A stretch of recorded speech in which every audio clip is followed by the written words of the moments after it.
The Mystery of the Blue Train by Agatha Christie. 16. Poirot discusses the case. Everybody looked respectfully at Poirot. Undoubtedly, the little man had scored heavily. The commissary laughed on a rather hollow note. You teach us all our business, he cried. Poirot knows more than the police. Poirot gazed complacently at the ceiling, adopting a mock modest air. What will you? It is my little hobby, he murmured, to know things. Naturally, I have the time to indulge it. I am not overburdened with affairs. Ah, said the commissary, shaking his head portentously. As for me, he made an exaggerated gesture to represent the cares that lay on his shoulders. Poirot turned suddenly to Van Alden. You agree, monsieur, with this view? You feel certain that the Comte de la Roche is the murderer? Why, it would seem so, yes, certainly. Something guarded in the answer made the examining magistrate look at the American curiously. Van Alden seemed aware of his scrutiny and made an effort as though to shake off some preoccupation. What about my son in law? He asked. You have acquainted him with the news? He isn't nice, I understand. Certainly, monsieur. The commissary hesitated and then murmured very discreetly, You are doubtless aware, Van Alden, that Kettering was also one of the passengers on the blue train that night? The millionaire nodded. Heard it just before I left London, he vouchsafed laconically. He tells us, continued the commissary, that he had no idea his wife was traveling on the train. I bet he hadn't, said Van Alden grimly. It would have been rather a nasty shock to him if he'd come across her on it. The three men looked at him questioningly. I'm not going to mince matters, said Van Alden savagely. No one knows what my poor girl has had to put up with. Darroch Kettering wasn't alone. He had a lady with him. Ah. Myrrell, the dancer. Carriage and the commissary looked at each other and nodded as though confirming some previous conversation. Carriage leaned back in his chair, joined his hands, and fixed his eyes on the ceiling. Ah, he murmured again. One wondered. He coughed. One has heard rumors. The lady, said Cox, is very notorious. And also, murmured Poirot softly, very expensive. Van Alden had gone very red in the face. He leant forward and hit the table a bang with his fist. See here, he cried, my son-in-law is a damned scoundrel. He glared at them, looking from one face to another. Oh, I know, he went on. Good looks and a charming, easy manner. It took me in once upon a time. I suppose he pretended to be broken-hearted when you broke the news to him, that is, if he didn't know it already. Oh, it came as a complete surprise to him. He was overwhelmed. Darned young hypocrite, said Van Alden. Simulated great grief, I suppose. No, said the commissary cautiously. I would not quite say that, Carriage. The magistrate brought the tips of his fingers together and half closed his eyes. Shock, bewilderment, horror, these things, yes, he declared judicially. Great sorrow, no, I should not say that. Hercule Poirot spoke once more. Permit me to ask, Van Alden, does Kettering benefit by the death of his wife? He benefits to the tune of a couple of millions, said Van Alden. Dollars. Pounds. I settled that sum en route absolutely on her marriage. She made no will and leaves no children, so the money will go to her husband, whom she was on the point of divorcing, murmured Poirot. Ah, yes, precisement. The commissary turned and looked sharply at him. Do you mean? He began. I mean nothing, said Poirot. I arranged the facts, that is all. Van Alden stared at him with awakening interest. The little man rose to his feet. I do not think I can be of any further service to you, M. Lejoug, he said politely, bowing to M. Carriage. You will keep me informed of the course of events? It will be a kindness. But certainly, most certainly. Van Alden rose also. You don't want me any more at present? No, monsieur, we have all the information we need for the moment. Then I will walk a little way with M. Poirot. That is, if he does not object. Enchanted, monsieur, said the little man, with a bow.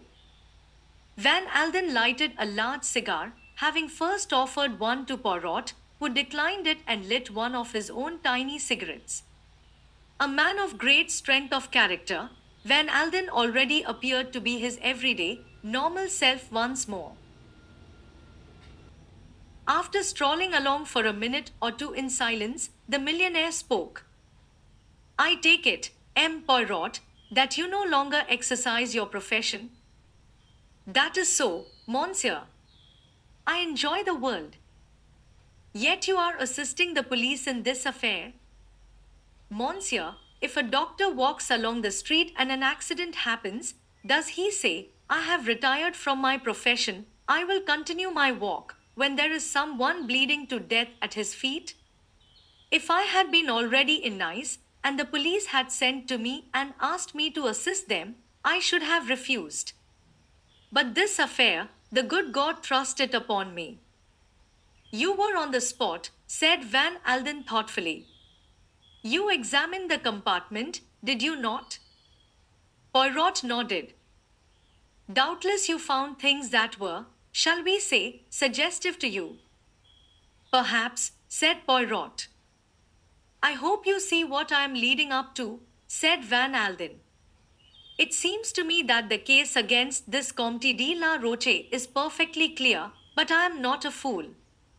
I have been watching you for this last hour or so, and I realize that for some reason of your own you don't agree with that theory. Poirot shrugged his shoulders. I may be wrong. So we come to the favor I want to ask you. Will you act in this matter for me? For you personally? That was my meaning. Poirot was silent for a moment or two. Then he said, You realize what you are asking? I guess so, said Van Alden.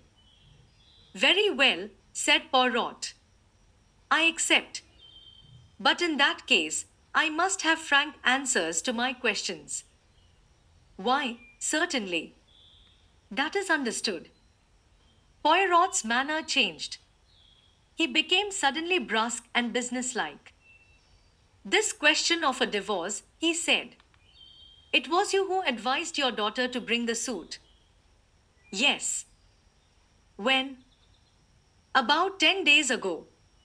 I had had a letter from her complaining of her husband's behavior, and I put it to her very strongly that divorce was the only remedy. In what way did she complain of his behavior? He was being seen about with a very notorious lady, the one we have been speaking of, Myrrell. The dancer. Aha! And Madame Kettering objected? Was she very devoted to her husband? I would not say that, said Van Alden, hesitating a little. It was not her heart that suffered, it was her pride. Is that what you would say? Yes, I suppose you might put it like that. I gather that the marriage had not been a happy one from the beginning. Durrock Kettering is rotten to the core, said Van Alden. He is incapable of making any woman happy. He is, as you say in England, a bad lot. That is right, is it not? Van Alden nodded. Tresbyn. You advise Madame to seek a divorce, she agrees, you consult your solicitors. When does Kettering get news of what is in the wind? I sent for him myself and explained the course of action I proposed to take. And what did he say? Murmured Poirot softly. Van Alden's face darkened at the remembrance. He was infernally impudent. Excuse the question, monsieur, but did he refer to the Comte de la Roche? Not by name, growled the other unwillingly, but he showed himself cognizant. What, if I may ask, was Kettering's financial position at the time?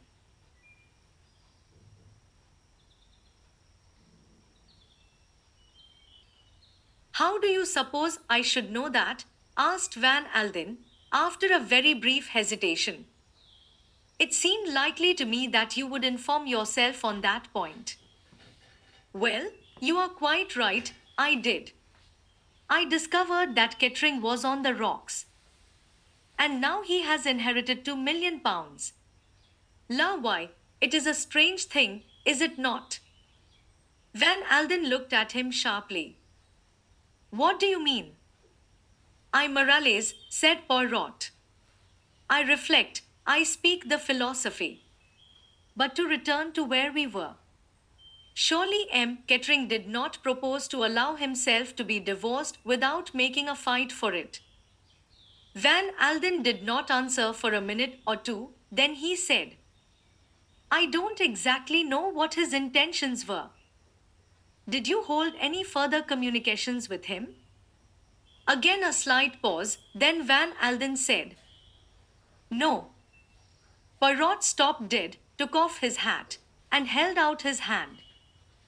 I must wish you good day, monsieur. I can do nothing for you. What are you getting at? Demanded Van Alden angrily. If you do not tell me the truth, I can do nothing. I don't know what you mean. I think you do. You may rest assured, Van Alden, that I know how to be discreet. Very well, then, said the millionaire. I'll admit that I was not speaking the truth just now. I did have further communication with my son-in-law. Yes. To be exact, I sent my secretary, Major Knighton, to see him, with instructions to offer him the sum of £100,000 in cash if the divorce went through undefended. A pretty sum of money, said Poirot appreciatively, and the answer of Monsieur your son-in-law. He sent back word that I could go to hell, replied the millionaire succinctly. Ah, said Poirot. He betrayed no emotion of any kind. At the moment he was engaged in methodically recording facts. Monsieur Kettering has told the police that he neither saw nor spoke to his wife on the journey from England. Are you inclined to believe that statement, monsieur? Yes, I am, said Van Alden. He would take particular pains to keep out of her way, I should say. Why? Because he had got that woman with him. Mirel? Yes. How did you come to know that fact?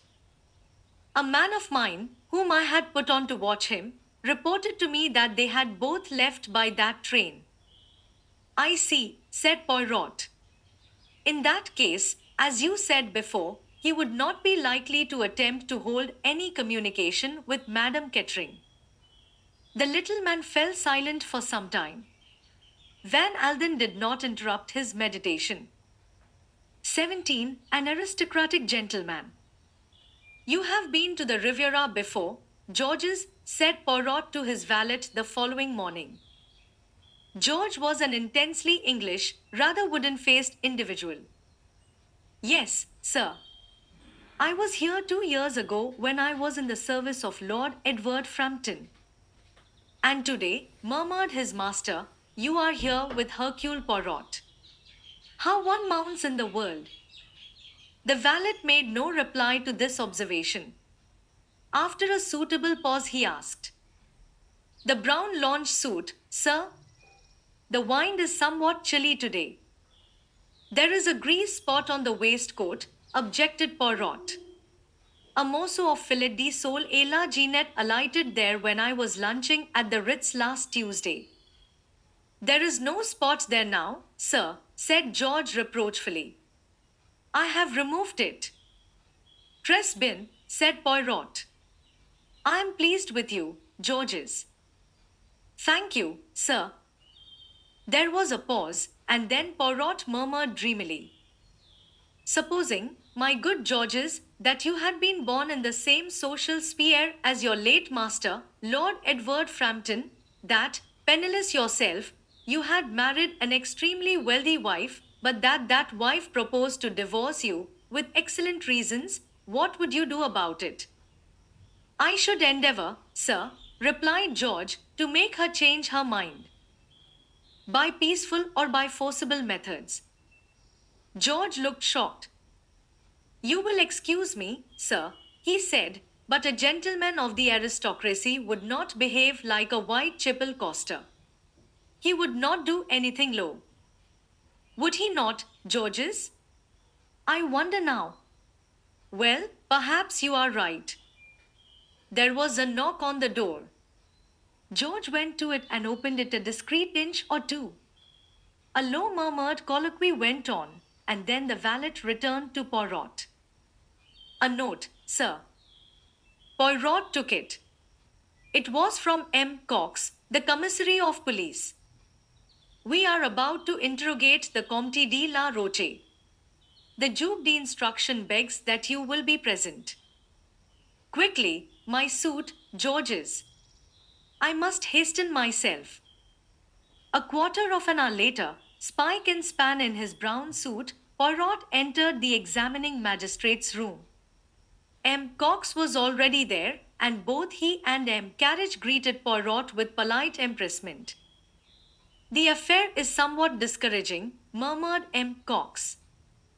It appears that the Comte arrived in Nice the day before the murder. If that is true, it will settle your affair nicely for you, responded Poirot. M. Carriage cleared his throat. We must not accept this alibi without very cautious inquiry, he declared. He struck the bell upon the table with his hand. In another minute, a tall, dark man, exquisitely dressed, with a somewhat haughty cast of countenance, entered the room.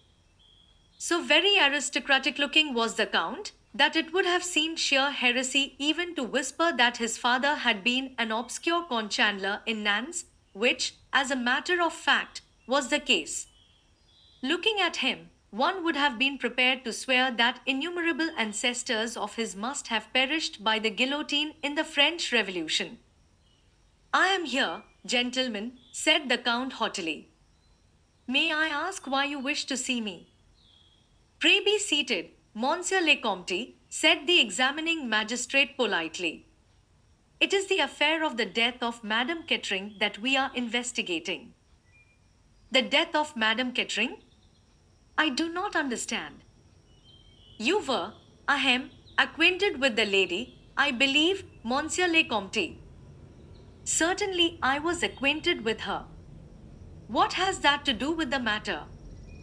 Sticking an eyeglass in his eye, he looked coldly round the room, his glance resting longest on Poirot, who was gazing at him with a kind of simple, innocent admiration which was most pleasing to the Count's vanity. M. Carriage leaned back in his chair and cleared his throat. You do not perhaps know, Monsieur le Comte, he paused, that Madame Kettering was murdered. Murdered? Mordieu, how terrible! The surprise and the sorrow were excellently done, so well done, indeed, as to seem wholly natural. Madame Kettering was strangled between Paris and Lyons, continued M. Carriage, and her jewels were stolen. It is iniquitous, cried the Count warmly. The police should do something about these train bandits. Nowadays no one is safe. In Madame's handbag, continued the judge, we found a letter to her from you. She had, it seemed, arranged to meet you. The Count shrugged his shoulders and spread out his hands. Of what use are concealments? He said frankly. We are all men of the world. Privately and between ourselves, I admit the affair. You met her in Paris and traveled down with her, I believe, said M. Carriage. That was the original arrangement, but by Madam's wish it was changed. I was to meet her at Hyers. You did not meet her on the train at the Gare de Lyon on the evening of the 14th? On the contrary, I arrived in Nice on the morning of that day, so what you suggest is impossible. Quite so, said M. Carriage. As a matter of form, you would perhaps give me an account of your movements during the evening and night of the 14th. The Count reflected for a minute. I dined in Monte Carlo at the Café de Paris. Afterwards, I went to the Les Sporting. I won a few thousand francs, he shrugged his shoulders. I returned home at perhaps 1 o'clock. Pardon me, monsieur, but how did you return home? In my own two-seater car. No one was with you. No one. You could produce witnesses in support of this statement. Doubtless many of my friends saw me there that evening. I dined alone. Your servant admitted you on your return to your villa. I let myself in with my own latchkey. Ah, murmured the magistrate. Again he struck the bell on the table with his hand. The door opened and a messenger appeared. Bring in the maid, Mason, said M. Carriage. Very good, Monsieur le Juge. Ada Mason was brought in. Will you be so good, Mademoiselle, as to look at this gentleman? To the best of your ability, was it he who entered your mistress's compartment in Paris? The woman looked long and searchingly at the Count, who was, Poirot fancied, rather uneasy under this scrutiny. I could not say, sir, I am sure, said Mason at last. It might be and again it might not. Seeing as how I only saw his back, it's hard to say. I rather think it was the gentleman. But you are not sure? No, oh, said Mason unwillingly. No, I am not sure. You have seen this gentleman before in Curzon Street. Mason shook her head. I should not be likely to see any visitors that come to Curzon Street, she explained, unless they were staying in the house. Very well, that will do, said the examining magistrate sharply. Evidently he was disappointed. One moment, said Poirot. There is a question I would like to put to Mademoiselle, if I may. Certainly, M. Poirot, certainly, by all means. Poirot addressed himself to the maid. What happened to the tickets? The tickets, sir. Yes, the tickets from London to Nice. Did you or your mistress have them? The mistress had her own Pullman ticket, sir, the others were in my charge. What happened to them? I gave them to the conductor on the French train, sir. He said it was usual. I hope I did right, sir. Oh, quite right, quite right. A mere matter of detail. Both M. Cox and the examining magistrate looked at him curiously. Mason stood uncertainly for a minute or two, and then the magistrate gave her a brief nod of dismissal, and she went out. Poirot scribbled something on a scrap of paper and handed it across to M. Carriage. The latter read it and his brow cleared. Well, gentlemen, demanded the Count haughtily, am I to be detained further? Assuredly not, M. Carriage hastened to say, with a great deal of amiability. Everything is now cleared up as regards your own position in this affair. Naturally, in view of Madame's letter, we were bound to question you. The Count rose, picked up his handsome stick from the corner, and, with rather a curt bow, left the room. And that is that, said M. Carriage. You were quite right, M. Poirot, much better to let him feel he is not suspected. 2 of my men will shadow him night and day, And at the same time, we will go into the question of the alibi. It seems to me rather, a fluid one. Possibly, agreed Poirot thoughtfully. I asked M. Kettering to come here this morning, continued the magistrate, though really I doubt if we have much to ask him, but there are one or two suspicious circumstances, he paused, rubbing his nose. Such as? Asked Poirot. Well, the magistrate coughed, this lady with whom he is said to be travelling, Mademoiselle Mirel. She is staying at one hotel and he at another. That strikes me, as rather odd. It looks, said M. Cox, as though they were being careful. Exactly, said M. Carriage triumphantly, and what should they have to be careful about? An excess of caution is suspicious, eh? Said Poirot. Precisement. We might, I think, murmured Poirot, ask M. Kettering one or two questions. The magistrate gave instructions. A moment or two later, Durrock Kettering, debonair as ever, entered the room. Good morning, monsieur, said the judge politely. Good morning, said Durrock Kettering curtly. You sent for me. Has anything fresh turned up? Pray sit down, monsieur.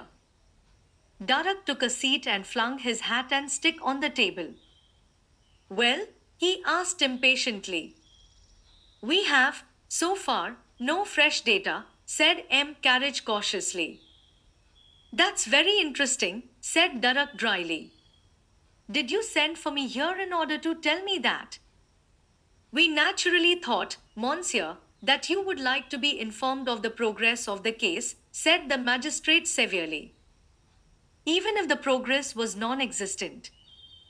We also wished to ask you a few questions. Ask away. You are quite sure that you neither saw nor spoke with your wife on the train. I've answered that already. I did not. You had, no doubt, your reasons. Durrock stared at him suspiciously. I did not know she was on the train, he explained, spacing his words elaborately, as though to someone dull of intellect. That is what you say, yes, murmured M. Carriage. A frown suffused Durrock's face. I should like to know what you're driving at. Do you know what I think, M. Carriage? What do you think, monsieur? I think the French police are vastly overrated. Surely you must have some data as to these gangs of train robbers. It's outrageous that such a thing could happen on a train de luxe like that, and that the French police should be helpless to deal with the matter. We are dealing with it, monsieur, never fear. Madame Kettering, I understand, did not leave a will, interposed Poirot suddenly. His fingertips were joined together, and he was looking intently at the ceiling. I don't think she ever made one, said Kettering. Why? It is a very pretty little fortune that you inherit there, said Poirot, a very pretty little fortune. Although his eyes were still on the ceiling, he managed to see the dark flush that rose to Durrock Kettering's face. What do you mean, and who are you? Poirot gently uncrossed his knees, withdrew his gaze from the ceiling, and looked the young man full in the face. My name is Hercule Poirot, he said quietly, and I am probably the greatest detective in the world. You are quite sure that you did not see or speak to your wife on that train. What are you getting at? Do you mean to insinuate that I killed her? He laughed suddenly. I mustn't lose my temper. It's too palpably absurd. Why, if I killed her, I should have had no need to steal her jewels, would I? That is true, murmured Poirot, with a rather crestfallen air. I did not think of that. If ever there were a clear case of murder and robbery, this is it, said Durrock Kettering. Poor Ruth, it was those damned rubies did for her. It must have got about she had them with her. There has been murder done for those same stones before now, I believe. Poirot sat up suddenly in his chair. A very faint green light glowed in his eyes. He looked extraordinarily like a sleek, well fed cat. One more question, M. Kettering, he said. Will you give me the date when you last saw your wife? Let me see, Kettering reflected. It must have been, yes, over 3 weeks ago. I am afraid I can't give you the date exactly. No matter, said Poirot dryly, that is all I wanted to know. Well, said Durrock Kettering impatiently, anything further? He looked towards M. Carriage. The latter sought inspiration from Poirot and received it in a very faint shake of the head. No, M. Kettering, he said politely, no, I do not think we need trouble you any further. I wish you good morning. Good morning, said Kettering. He went out, banging the door behind him. Poirot leaned forward and spoke sharply as soon as the young man was out of the room. Tell me, he said peremptorily, when did you speak of these rubies to M. Kettering? I have not spoken of them, said M. Carriage. It was only yesterday afternoon that we learnt about them from M. Van Alden. Yes, but there was a mention of them in the Comte's letter. M. Carriage looked pained. Naturally, I did not speak of that letter to M. Kettering, he said in a shocked voice. It would have been most indiscreet at the present juncture of affairs. Poirot leaned forward and tapped the table. Then how did he know about them? He demanded softly. Madam could not have told him, for he has not seen her for 3 weeks. It seems unlikely that either M. Van Alden or his secretary would have mentioned them. Their interviews with him have been on entirely different lines, and there has not been any hint or reference to them in the newspapers. He got up and took his hat and stick. And yet, he murmured to himself, our gentleman knows all about them. I wonder now, yes, I wonder. 18. Durrock lunches. Durrock Kettering went straight to the Negresco, where he ordered a couple of cocktails and disposed of them rapidly. Then he stared moodily out over the dazzling blue sea. He noted the passers-by mechanically, a damned dull crowd, badly dressed, and painfully uninteresting. One hardly ever saw anything worthwhile nowadays. Then he corrected this last impression rapidly, as a woman placed herself at a table a little distance away from him. She was wearing a marvelous confection of orange and black, with a little hat that shaded her face. He ordered a third cocktail. Again he stared out to sea, and then suddenly he started. A well-known perfume assailed his nostrils, and he looked up to see the orange and black lady standing beside him. He saw her face now, and recognized her. It was Mirelle. She was smiling that insolent, seductive smile he knew so well. Derek, she murmured. You are pleased to see me, no? She dropped into a seat the other side of the table. But welcome me, then, stupid one, she mocked. This is an unexpected pleasure, said Durrock. When did you leave London? She shrugged her shoulders. A day or two ago. And the Parthenon? I have, how do you say it, given them the chuck. Really? You are not very amiable, Derek. Do you expect me to be? Mirrell lit a cigarette and puffed at it for a few minutes before saying, You think, perhaps, that it is not prudent so soon? Durrock stared at her, then he shrugged his shoulders and remarked formally, You are lunching here? Mais so you I. I am lunching with you. I am extremely sorry, said Durrock. I have a very important engagement. More you. But you men are like children, exclaimed the dancer. But yes, It is the spoiled child that you act to me ever since that day in London when you flung yourself out of my flat, you sulk. Oh, mais c'est inouï. My dear girl, said Darak, I really don't know what you are talking about. We agreed in London that rats desert a sinking ship, that is all that there is to be said. In spite of his careless words, his face looked haggard and strained. Mira leaned forward suddenly. You cannot deceive me, she murmured. I know what you have done for me. He looked up at her sharply. Some undercurrent in her voice arrested his attention. She nodded her head at him. Oh, have no fear, I am discreet. You are magnificent.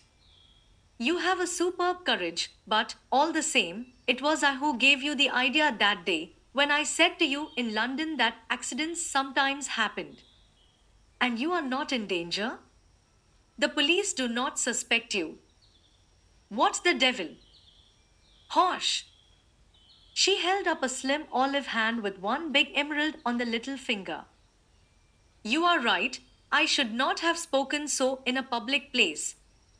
We will not speak of the matter again, but our troubles are ended. Our life together will be wonderful, wonderful. Darak laughed suddenly, a harsh, disagreeable laugh. So the rats come back, do they? 2 million makes a difference, of course it does. I ought to have known that. He laughed again. You will help me to spend that 2 million, won't you, Mirel? You know how, no woman better. He laughed again. Hosh, cried the dancer. What is the matter with you, Derek? See, people are turning to stare at you. Me? I will tell you what is the matter. I have finished with you, Mirel. Do you hear? Finished. Mirel did not take it as he expected her to do. She looked at him for a minute or two, and then she smiled softly. But what a child! You are angry, you are sore, and all because I am practical. Did I not always tell you that I adored you? She leaned forward. But I know you, Derek. Look at me, see, it is Mirel who speaks to you. You cannot live without her, you know it. I loved you before, I will love you 100 times more now. I will make life wonderful for you, but wonderful. There is no one like Mirel. Her eyes burned into his. She saw him grow pale and draw in his breath, and she smiled to herself contentedly. She knew her own magic and power over men. That is settled, she said softly, and gave a little laugh. And now, Delik, will you give me lunch? No. He drew in his breath sharply and rose to his feet. I am sorry, but I told you, I have got an engagement. You are lunching with someone else? Bah! I don't believe it. I am lunching with that lady over there. He crossed abruptly to where a lady in white had just come up the steps. He addressed her a little breathlessly. Miss Grey, will you have lunch with me? You met me at Lady Tamplin's, if you remember.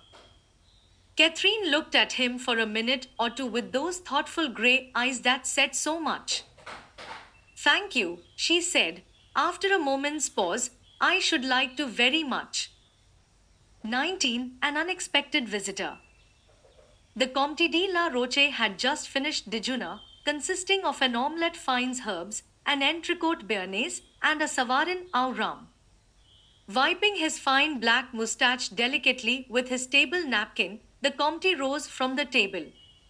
He passed through the salon of the villa, noting with appreciation the few objects d'art which were carelessly scattered about. The Louis XV snuff box, the sateen shoe worn by Marie Antoinette, and the other historic trifles were part of the Comte's mise en scène. They were, he would explain to his fair visitors, heirlooms in his family. Passing through onto the terrace, the Comte looked out on the Mediterranean with an unseeing eye. He was in no mood for appreciating the beauties of scenery. A fully matured scheme had been rudely brought to naught, and his plans had to be cast afresh. Stretching himself out in a basket chair, a cigarette held between his white fingers, the Comte pondered deeply. Presently, Hippolyte, his manservant, brought out coffee and a choice of liqueurs. The Comte selected some very fine old brandy. As the manservant was preparing to depart, the Comte arrested him with a slight gesture. Hippolyte stood respectfully to attention. His countenance was hardly a prepossessing one, but the correctitude of his demeanor went far to obliterate the fact.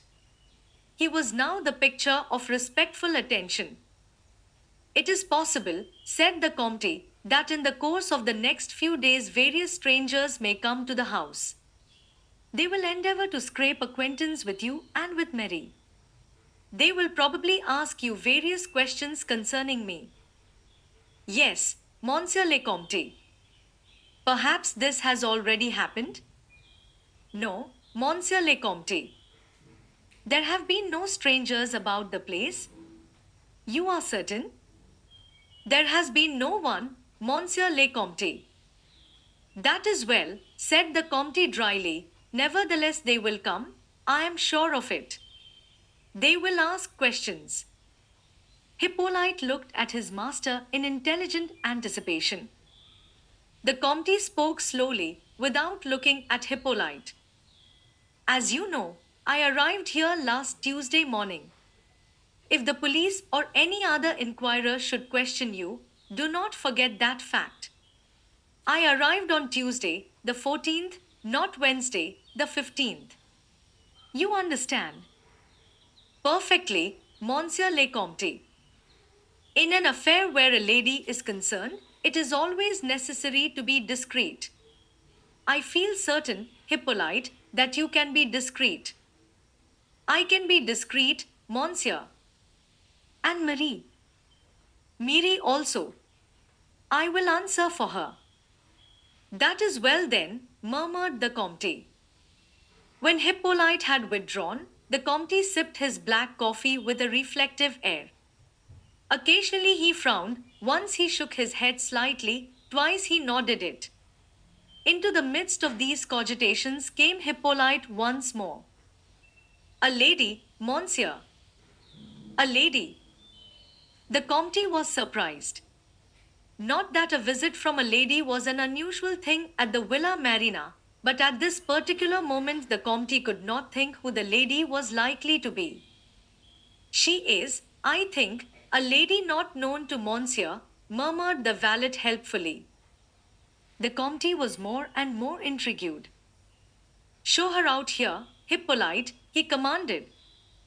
A moment later, a marvelous vision in orange and black stepped out on the terrace, accompanied by a strong perfume of exotic blossoms. Monsieur le Comte de la Roche. At your service, mademoiselle, said the Comte, bowing. My name is Mirel. You may have heard of me.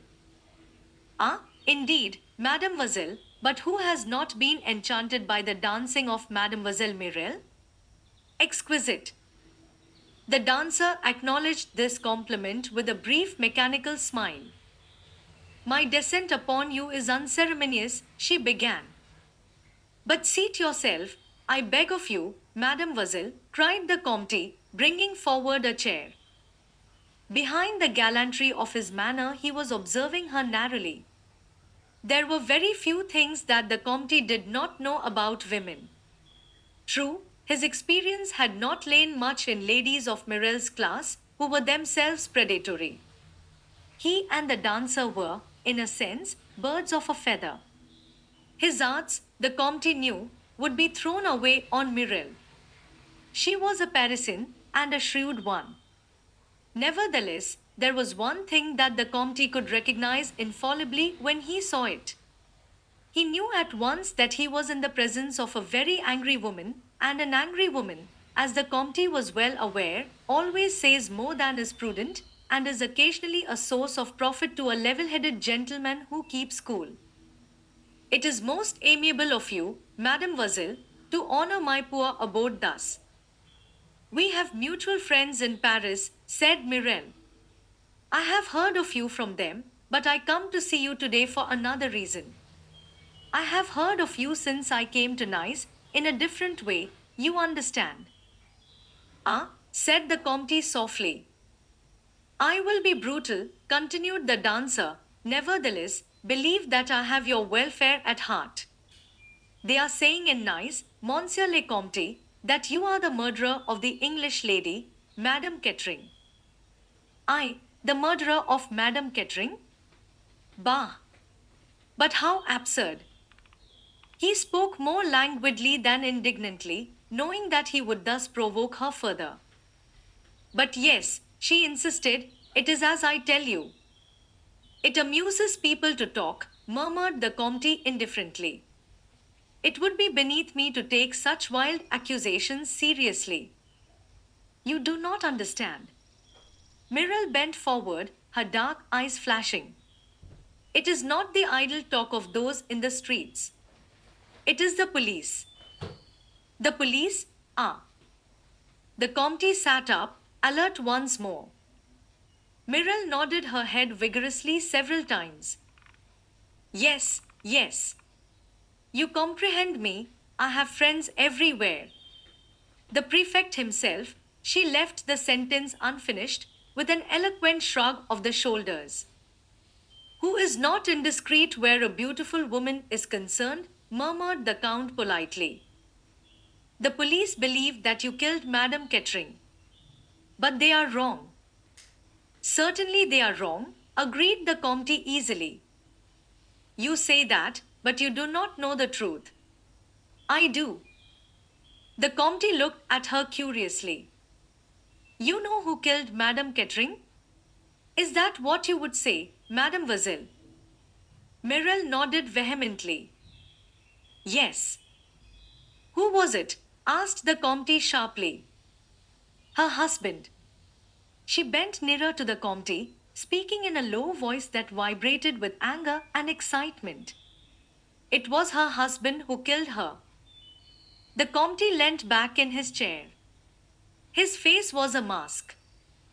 Let me ask you, Mademoiselle, how do you know this? How do I know it? Myrrel sprang to her feet with a laugh. He boasted of it beforehand. He was ruined, bankrupt, dishonored. Only the death of his wife could save him. He told me so. He traveled on the same train, but she was not to know it. Why was that, I ask you? So that he might creep upon her in the night? Ah. She shut her eyes, I can see it happening. The Count coughed. Perhaps, he murmured. But surely, Mademoiselle, in that case he would not steal the jewels? The jewels, breathed Myrrel. The jewels. Oh, those rubies. Her eyes grew misty, a faraway light in them. The Comte looked at her curiously, wondering for the 100th time at the magical influence of precious stones on the female sex. He recalled her two practical matters. What do you want me to do, Mademoiselle? Myrrel became alert and businesslike once more. Surely it is simple. You will go to the police. You will say to them that M. Kettering committed this crime. And if they do not believe me? If they ask for proof? He was eyeing her closely. Myrrel laughed softly and drew her orange and black wrap closer round her. Send them to me, Monsieur le Comte, she said softly. I will give them the proof they want. Upon that she was gone, an impetuous whirlwind, her errand accomplished. The Comte looked after her, his eyebrows delicately raised. She is in a fury, he murmured. What has happened now to upset her? But she shows her hand too plainly. Does she really believe that Mr. Kettering killed his wife? She would like me to believe it. She would even like the police to believe it. He smiled to himself. He had no intention whatsoever of going to the police. He saw various other possibilities, to judge by his smile, an agreeable vista of them. Presently, however, his brow clouded. According to Myrrell, he was suspected by the police. That might be true or it might not. An angry woman of the type of the dancer was not likely to bother about the strict veracity of her statements. On the other hand, she might easily have obtained inside information. In that case, his mouth set grimly, in that case, he must take certain precautions. He went into the house and questioned Hippolyte closely once more as to whether any strangers had been to the house. The valet was positive in his assurances that this was not the case. The Comte went up to his bedroom and crossed over to an old bureau that stood against the wall. He let down the lid of this, and his delicate fingers sought for a spring at the back of one of the pigeonholes. A secret drawer flew out, in it was a small brown paper package. The Comte took this out and weighed it in his hand carefully for a minute or two. Raising his hand to his head, with a slight grimace he pulled out a single hair. This he placed on the lip of the drawer and shut it carefully. Still carrying the small parcel in his hand, he went downstairs and out of the house to the garage, where stood a scarlet two-seater car. 10 minutes later, he had taken the road for Monte Carlo. He spent a few hours at the casino, then sauntered out into the town. Presently, he re-entered the car and drove off in the direction of Mentone. Earlier in the afternoon, he had noticed an inconspicuous grey car some little distance behind him. He noticed it again now. He smiled to himself. The road was climbing steadily upwards. The Comte's foot pressed hard on the accelerator. The little red car had been specially built to the Comte's design and had a far more powerful engine than would have been suspected from its appearance. It shot ahead. Presently he looked back and smiled. The grey car was following behind. Smothered in dust, the little red car leaped along the road. It was traveling now at a dangerous pace, but the Comte was a first-class driver. Now they were going downhill, twisting and curving unceasingly. Presently the car slackened speed and finally came to a standstill before a bureau de poste.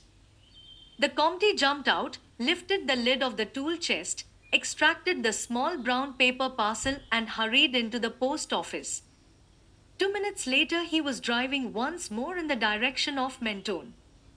When the grey car arrived there, the Comte was drinking English 5 o'clock tea on the terrace of one of the hotels. Later, he drove back to Monte Carlo, dined there, and reached home once more at 11 o'clock. Hippolyte came out to meet him with a disturbed face. "Oh, Monsieur le Comte has arrived. Monsieur le Comte did not telephone me, by any chance?" The Comte shook his head. "And yet at 3 o'clock I received a summons from Monsieur le Comte to present myself to him at Nice, at the Negresco." "Really," said the Comte, "and you went?" "Certainly, Monsieur, but at the Negresco they knew nothing of Monsieur le Comte. He had not been there." "Ah," said the Comte, "doubtless at that Miri was out doing her afternoon marketing." "That is so, Monsieur le Comte." "Ah, well," said the Comte, "it is of no importance." "A mistake." He went upstairs, smiling to himself. Once within his own room, he bolted his door and looked sharply round. Everything seemed as usual. He opened various drawers and cupboards. Then he nodded to himself. Things had been replaced almost exactly as he had left them, but not quite. It was evident that a very thorough search had been made. He went over to the bureau and pressed the hidden spring. The drawer flew open, but the hair was no longer where he had placed it. He nodded his head several times. They are excellent, our French police, he murmured to himself, excellent. Nothing escapes them. 20. Catherine makes a friend. On the following morning, Catherine and Lennox were sitting on the terrace of the Villa Marguerite. Something in the nature of a friendship was springing up between them, despite the difference in age. But for Lennox, Catherine would have found life at the Villa Marguerite quite intolerable. The Kettering case was the topic of the moment. Lady Tamplin frankly exploited her guest's connection with the affair for all it was worth. The most persistent rebuffs that Catherine could administer quite failed to pierce Lady Tamplin's self-esteem. Lennox adopted a detached attitude, seemingly amused at her mother's maneuvers and yet with a sympathetic understanding of Catherine's feelings. The situation was not helped by Chubby, whose naive delight was unquenchable and who introduced Catherine to all and sundry as, "This is Miss Grey. You know that blue train business? She was in it up to the ears. Had a long talk with Ruth Kettering a few hours before the murder. Bit of luck for her, eh?" A few remarks of this kind had provoked Catherine that morning to an unusually tart rejoinder, and when they were alone together, Lennox observed in her slow drawl, "Not used to exploitation, are you? You have a lot to learn, Catherine. I am sorry I lost my temper. I don't, as a rule. It is about time you learned to blow off steam. Chubby is only an ass, there is no harm in him. Mother, of course, is trying, but you can lose your temper with her until kingdom come, and it won't make any impression. She will open large, sad blue eyes at you and not care a bit." Catherine made no reply to this filial observation, and Lennox presently went on, "I am rather like Chubby. I delight in a good murder, and besides, well, knowing Durrock makes a difference." Catherine nodded. "So you lunched with him yesterday?" pursued Lennox reflectively. "Do you like him, Catherine?" Catherine considered for a minute or two. "I don't know," she said very slowly. "He is very attractive." "Yes, he is attractive. What don't you like about him?" Catherine did not reply to the question, or at any rate not directly. "He spoke of his wife's death," she said. "He said he would not pretend that it had been anything but a bit of most marvelous luck for him." "And that shocked you, I suppose," said Lennox. She paused, and then added in rather a queer tone of voice, "He likes you, Catherine." "He gave me a very good lunch," said Catherine, smiling. Lennox refused to be sidetracked.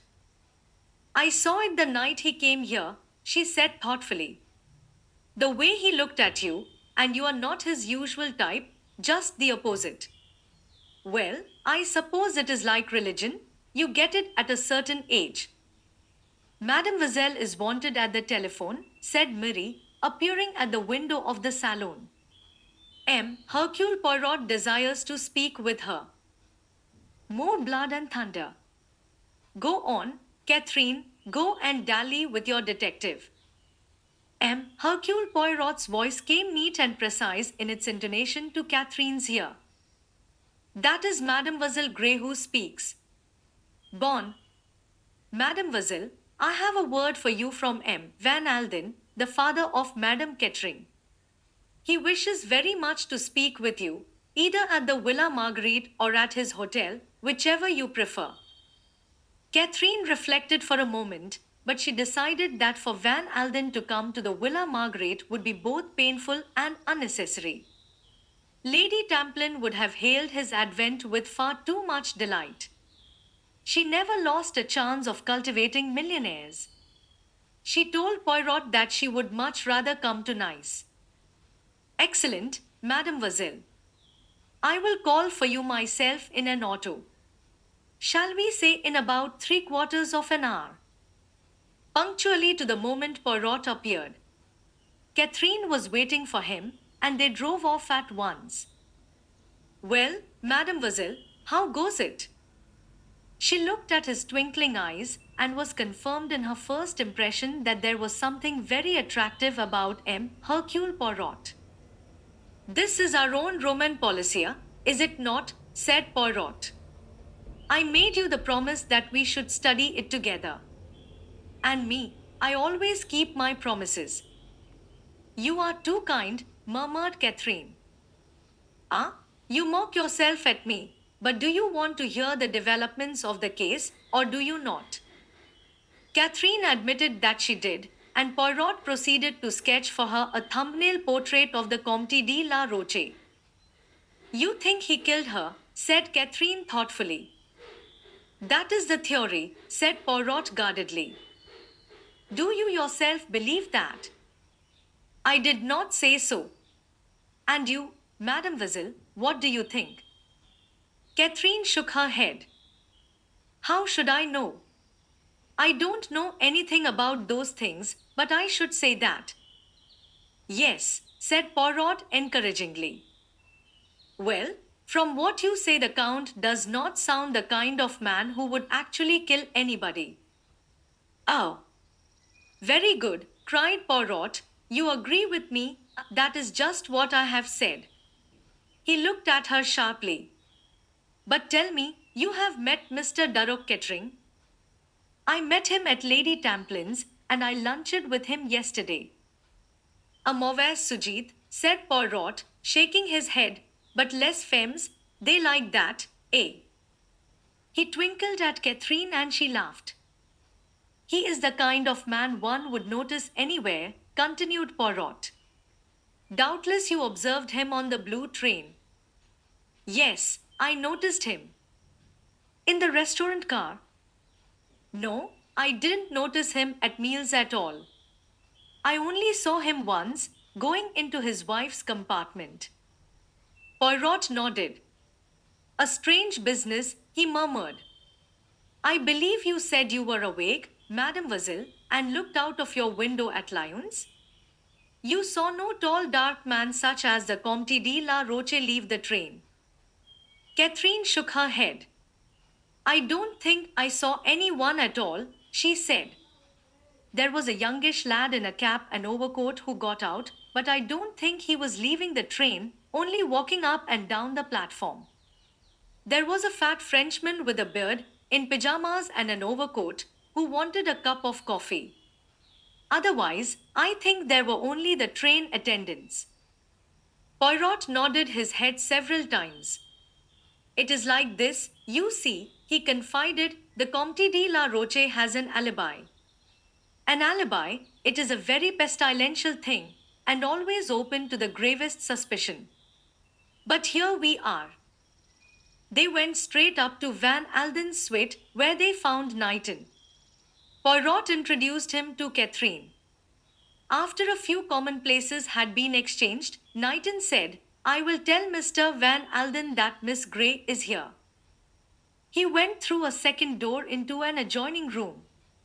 There was a low murmur of voices, and then Van Alden came into the room and advanced towards Catherine with outstretched hand, giving her at the same time a shrewd and penetrating glance. I am pleased to meet you, Miss Grey, he said simply. I have been wanting very badly to hear what you can tell me about Ruth. The quiet simplicity of the millionaire's manner appealed to Catherine strongly. She felt herself in the presence of a very genuine grief, the more real for its absence of outward sign. He drew forward a chair. Sit here, will you, and just tell me all about it. Poirot and Knighton retired discreetly into the other room, and Catherine and Van Alden were left alone together. She found no difficulty in her task. Quite simply and naturally, she related her conversation with Ruth Kettering, word for word, as nearly as she could. He listened in silence, leaning back in his chair, with one hand shading his eyes. When she had finished, he said quietly, Thank you, my dear. They both sat silent for a minute or two. Catherine felt that words of sympathy would be out of place. When the millionaire spoke, it was in a different tone. I am very grateful to you, Miss Gray. I think you did something to ease my poor Ruth's mind in the last hours of her life. Now I want to ask you something. You know, Poirot will have told you about the scoundrel that my poor girl had got herself mixed up with. He was the man of whom she spoke to you, the man she was going to meet. In your judgment, do you think she might have changed her mind after her conversation with you? Do you think she meant to go back on her word?